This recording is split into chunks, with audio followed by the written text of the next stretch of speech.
100% நன்மை இருக்குனாலும் ஜோசியத்தை தான் தெரிஞ்சுக்கணும். 50% இருக்குனாலும் ஜோசியத்தை தான் தெரிஞ்சுக்கணும். இல்ல அதுலயும் குறைவா தான் இருக்குன்னா ஜோசியத்தை தெரிஞ்சுக்கணும். அளவிட்டது பிரம்மா. நம் முன்னோர்களுடைய நன்மை தீமையின் விளைவாக பிரம்மா அதை நிர்ணயம் பண்ணிட்டார் அளவை. அந்த அளவை தாண்டி போக முடியாது. அளவை தெரிஞ்சுக்கிட்டா நாம நிம்மதியா இருக்கலாம். அதுதான் நியாயமாக இருக்க முடியும். அதனால தயவு செஞ்சு மக்கள் ஜோசியர்கிட்ட பரிகாரம் கேட்டுக்கிட்டுலாம் அலையாதீங்க. பரிகாரம்லாம் சத்தியமா பலன் தராது. ஏன்னா நடக்க இருக்கிற கல்யாணத்துக்கு நான் வருஷத்தை குறிப்பேன், இல்லை தேதியை குறிப்பேன், மாசத்தை குறிப்பேன். பரிகாரம் இல்லையா சார்னு சொல்லுவாங்க. நான் பரிகாரம் கிடையாது, இந்த வருஷத்துக்குள்ள கல்யாணம் பண்ணிக்கங்க அப்படின்ட்டு. காலையில் கூட ஒரு பொண்ணுக்கு அவங்களுக்கு வயசு 27 முடிஞ்சு 28, 30 + 31 வயசுல திருமணம்னு சொல்லி அனுப்பிச்சிட்டேன். ஆனால் ஜோசியர் இப்போவே குருபலம் வந்துருச்சு அப்படின்றாங்களாம். அதுக்கப்புறம் நான் சொல்லி கேட்குறதும் கேட்காததும் விதியின் சார்ந்தது. ஆனால் 27 வயது கடந்த ஒரு பெண்ணுக்கு 3 ஆண்டுகள் கழித்து தான் திருமணம் செய்ய வேண்டும்னு சொல்லியிருக்கேன். இதுதான் என்னுடைய ஜோதிட ஆய்வு. இது என்னை அறிந்த நண்பர்கள் அனைவருக்குமே தெரியும்.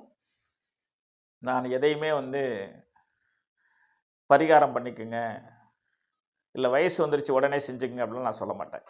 இது தற்பெருமை அல்ல, என்னுடைய குருநாதர்களுடைய ஆசீர்வாதம். அது என்னுடைய குருநாதர் யாருன்னு உங்களுக்கு தெரியும்.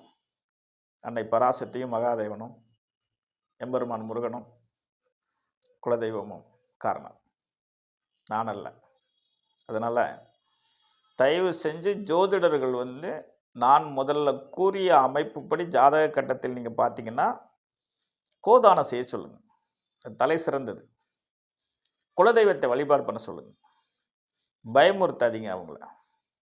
தேவையில்லாத பரிகாரங்கள் செய்து அவங்களையும் கஷ்டத்துக்கு ஆளாக்கி நம்மளும் பாவத்தை ஏன் தேடுவானே?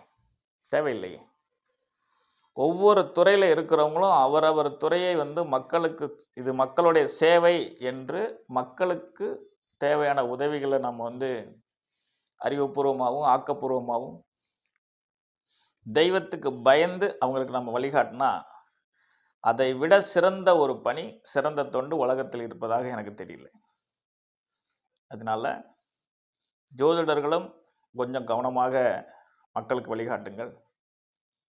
மக்களும் பதேஷ்டப்படாமல், கவலைப்படாமல் மகிழ்ச்சியாகவே எல்லா காரியங்களையும் கடந்து போகிறதுக்கு முயற்சி செய்யுங்க. ஏன்னா புத்தர் சொன்ன ஒரு கருத்து,